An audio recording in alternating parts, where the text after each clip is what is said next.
There was a locker room confrontation the public never saw, and a coaching dynamic that remained a total mystery. Alex Eala, the prodigy who took down 3 Grand Slam titans in one tournament, stormed off the court in her own homeland looking rattled, frustrated, and visibly miserable. Minutes later, she was already back on the practice courts with her coach, drilling a sequence the cameras barely caught. What actually went down behind closed doors? What has been silently brewing beneath the surface of the most celebrated ascent in Filipino tennis history? Because the narrative you've been fed about Alex Eala and her mentors? It is only half the picture. Stick around, because the real story is far more complex, deeply human, and way more dramatic than any highlight reel could ever display. To grasp the gravity of that locker room moment, you first need to understand the sacrifices made long before the fame. In 2018, a 12-year-old girl from Quezon City, Philippines, packed her life into a suitcase and flew to Manacor, Spain. Her full name was Alexandra Maniego Eala, but the world would soon know her simply as Alex. She had just conquered the international junior championships back home, and the prestigious Rafa Nadal Academy had come knocking. For most, that phone call is a fantasy. For the Eala family, it was a choice that would completely redefine their world, the family dynamics, the burden of national pride, and the internal emotional landscape of a child destined to spend her most formative years an ocean away from home. Let that reality hit you. 12 years old, thousands of miles from her parents, living in a country where she barely spoke the language, grinding every single day in a system built to churn out world-class warriors, not to comfort the homesick. The Rafa Nadal Academy isn't a daycare. It is a machine, a beautiful, disciplined, ruthless machine that forges champions specifically because it refuses to soften its edges. And young Alex was thrown into the gears when she was barely a teenager. Her first mentor, Daniel Gomez, later remarked that the key difference between Asian and European players is discipline. He observed that Asian athletes are always ready to listen. In Eala, he found a sponge who soaked up every word. But listening isn't the same as agreeing. Absorbing orders is different from never questioning them. As the years rolled on and Eala bagged junior Grand Slam titles, climbed the rankings, and transformed from a scholarship hopeful into a bona fide global pro, the dynamic between Alex Eala and the revolving door of coaches in her career became far more intricate than any press release admitted. By the start of 2025, Eala had already cycled through multiple academy instructors. First Daniel Gomez, then Sandro Vienna, and eventually Joan Bosch. Every switch was sold to the public as a step forward, a natural evolution. But let's be real, shuffling coaches that fast is never a smooth ride. Each change forces a new philosophy, a new rhythm, and a new version of the truth regarding what Alex needs to do to reach her potential. Here is the question nobody asked loud enough. What did Alex Eala actually want? What did she believe in? And what happened when her natural instincts as a player started crashing against the orders coming from the sidelines? Don't go anywhere, because the tipping point didn't happen at Miami, Wimbledon, or the US Open. It happened right in her backyard, in front of her own people. And the fallout was something no one in Philippine tennis saw coming. Before we dive into Manila, we need to address a detail that slipped past the headlines in late 2024. Closing out a historic season, Alex Eala made a significant coaching pivot. She cut ties with one academy system coach and kicked off her 2025 preseason with a new face, Sandro Vienna. Publicly, it was all smiles and optimism. Eala gushed to ABS-CBN News about their preseason grind. She called the training block very good. She mentioned practicing for 2 weeks with double tennis sessions and double fitness drills. Double fitness. Double tennis. Long days, sure, but she claimed they were productive and that we are very happy. Grueling hours, double the workload. The language of success, wrapped up neatly for the media. But dig a little deeper into those words. We are very happy. Not Alex is happy. Not I felt great. We... A collective statement masking something that might not have been so unified after all. Sources deep inside Alex's circle described those weeks as brutally demanding. Physically punishing? Absolutely, but psychologically draining too. The pressure to crack the top 100 in 2025 after years of knocking on the door was suffocating. And with a new boss came new theories on serve mechanics, footwork, and tactical choices that didn't always mesh with the game Alex had built from the ground up. Then came Miami, and everything blew up in the best way possible. Ranked 140th and entering as a wild card, Eala walked into Hard Rock Stadium as an underdog and walked out as the headline act. She took down Jelena Ostapenko. Then she dropped Madison Keys, the former US Open finalist. And in the most shocking twist of all, she dismantled world number 3 Iga Swiatek in straight sets. 3 Grand Slam champions. A solitary championship. A single golden wildcard. A 20-year-old Filipino prodigy who wasn't even slated to compete. By the time Joan Bosch assumed the mantle of her touring mentor, the juggernaut was already in full swing. Speaking at the Madrid Open, Bosch could barely mask his astonishment at her meteoric rise. He confessed that their triumph in Miami was a shock even to him. I always believed she belonged in the Elite 100, but the timeline accelerated violently. That velocity matters, because in this sport, speed kills. When a contender rises faster than the infrastructure can support, fractures start to form in the coaching dynamic. Clashes erupt between conflicting ideologies, between the rigid commands of a mentor and the primal screams of an athlete's own body and intuition. Despite Bosch's undeniable pedigree and sincere devotion to Eala's growth, he symbolized a friction point Alex was silently battling. He was the voice of the Academy's rigid system, echoing against her own blossoming realization of her identity as a professional warrior. At first, the tension was a phantom, barely perceptible. Then came the storm of the Philippine Women's Open.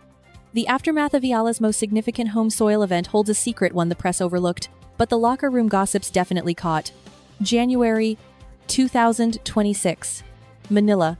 For the very first time, the WTA circus pitched its tent on Philippine soil.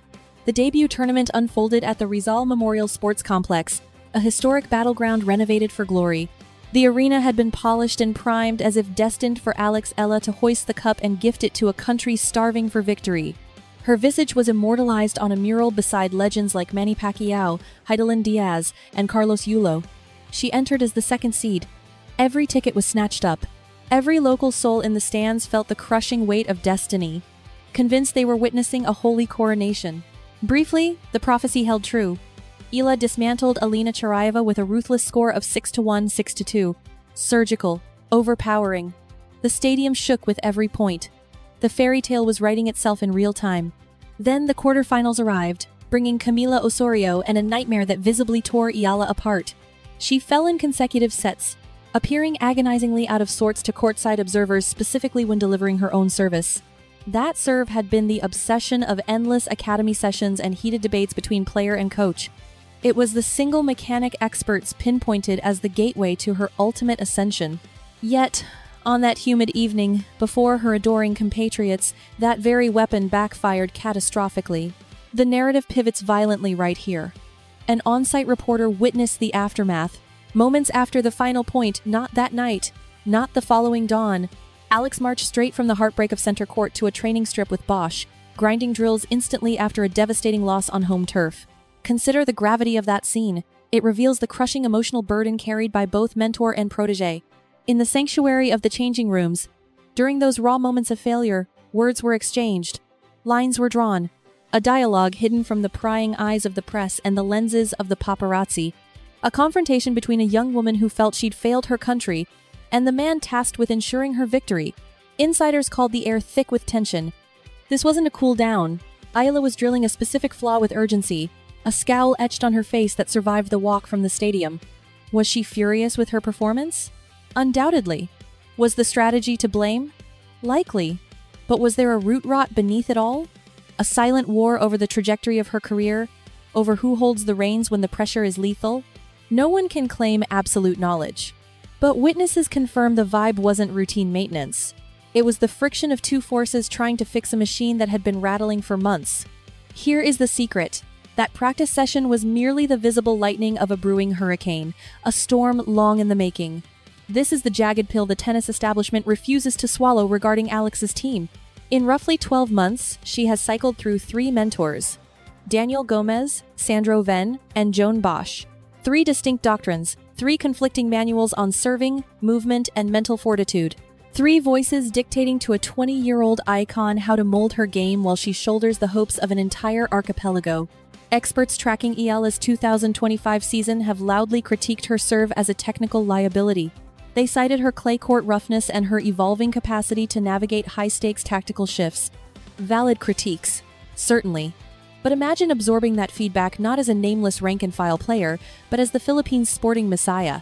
A top 50 star competing in her backyard, walking past a giant painting of her own face just to enter the venue.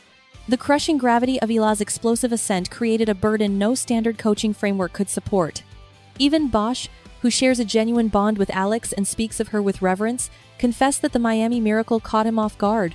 It unfolded with blinding speed. He argued that such rapid elevation exposes the mind to a raw vulnerability, the kind veteran players usually spend seasons hardening themselves against. But Eala? She didn't have the luxury of years. She was working with a timeline measured in mere months. Climbing that violently means the pressure mounts instantly, turning every single instruction from the box into a high-stakes gamble. A double fault at match point isn't just an error. It's a verdict on thousands of practice hours. A strategic blunder doesn't just lose a point. It invites an inquisition. Who made that call? Who engineered that play style? Is the guidance actually supporting the athlete? Or are they trying to deconstruct a winner who was already thriving? Following the heartbreak at the Philippine Women's Open, the digital sphere and the nation itself reacted in the only way it knows how, by hunting for a scapegoat. Devotees who poured their hearts into that championship run demanded answers. While many stood by her, a vocal faction turned cold. The forums lit up with critiques of Eala's mechanics, her strategy against Osorio, and inevitably, the competency of her sideline team. The crosshairs weren't just fixed on Alex, they tracked her entire inner circle. Enter Joan Bosch, a mentor who has poured his soul into molding this prodigy. The very architect of her meteoric rise suddenly found himself in the hot seat, judged not by his philosophy, but by the brutal reality of the scoreboard. A keen-eyed reporter captured the mood perfectly online. Moments after a crushing straight-sets defeat where her serve abandoned her and frustration was written all over her face, Alex Eala marched straight from the stadium to the practice courts with Bosch in tow. Fixing a few things. That simple phrase hides a universe of complexity. It begs the question, what is the true dynamic powering the most significant career in the nation's sporting history? And more critically, is this engine built to survive the next leg of the journey? But there is a detail that completely reframes the narrative. Back at the Madrid Open in 2025, Bosch dropped a comment that masqueraded as praise, but concealed a startling confession. He described Eala as brilliant and eager to learn, but then added a kicker. It is also true that everything just flows for her. Pause on that. Everything just flows. That is a mentor quietly admitting a fragile truth. It suggests her raw instinct and God-given ability might be outpacing the system designed to contain them. It implies Alex Eala wins not because of her technique, but in defiance of it. Her victories aren't always a product of the lesson plan. When a trainer recognizes that reality and has the guts to voice it, it introduces a volatile element to the partnership. Because the second the winning streak snaps, you have to ask, did the strategy collapse or did the athlete's magic simply run out of steam under the lights? Then there is the lineage factor. Toni Nadal, Rafa's uncle and a legendary tactician, was the heavyweight who personally steered Eala toward Bosch. The Academy's prestige is now inextricably linked to her trajectory. They have skin in the game, meaning the strategy around Eala isn't just about forehands and backhands. It is about protecting a legacy and polishing a global brand. It is about securing the future of a school built by one of the greatest gladiators to ever hold a racket. Rafael Nadal himself reportedly intervened, watching Eala wrestle with her service motion before stepping onto the clay to show her how it is done. Bosch recalls Nadal telling her, "I faced this same demon, try it this way instead." That is a scene for the history books. The king of clay, pausing his life to guide a 20-year-old Filipina through a mechanical breakdown. Yet, the serve remains her Achilles heel, a puzzle still unsolved. It is the single vulnerability critics cite whenever she falls short on the big stage. So the whisper circulating through the Manila locker rooms and the riddle Eala and Bosch were trying to crack on that practice court after the Osorio defeat is as old as the sport itself. At what point does instruction stop refining a player and start suffocating them? Analysts have noted a silent friction in Eala's rise. She commands the spotlight of a superstar without yet holding the tenure to match it. A dynamic that naturally breeds comparison and skepticism. And likely, a fair share of jealousy among her peers. But that strain isn't limited to the tour. It vibrates right inside her team, a conflict between the athlete she is evolving into and the machine the system is trying to engineer. She is 20. As of February 2026, she sits at world number 31, a height no compatriot has ever reached. She has toppled giants like Iga Swiatek, Madison Keys, Jelena Ostapenko and Jasmine Paolini. She is charting new territory for a nation that has never claimed ownership of this sport. Yet, beneath the accolades, is a young woman wrestling with a profound question: does the glory belong to the infrastructure supporting her, or is it solely hers? Because her moves following Manila, what Alex did when the cameras turned off, reveal the true steel in her character. This next phase could define her entire career. Make no mistake, Alex Eala's journey is far from a bedtime story. This is much rawer than that. Picture a child leaving everything behind at 12, surrendering her life to the machine, shattering a nation's history, only to stand alone on the clay minutes after tasting the most bitter defeat imaginable. Still grinding, still warring, demanding nothing short of absolute perfection from a spirit that refuses to break. That friction isn't a scandal. It is simply the raw, inevitable nature of evolution.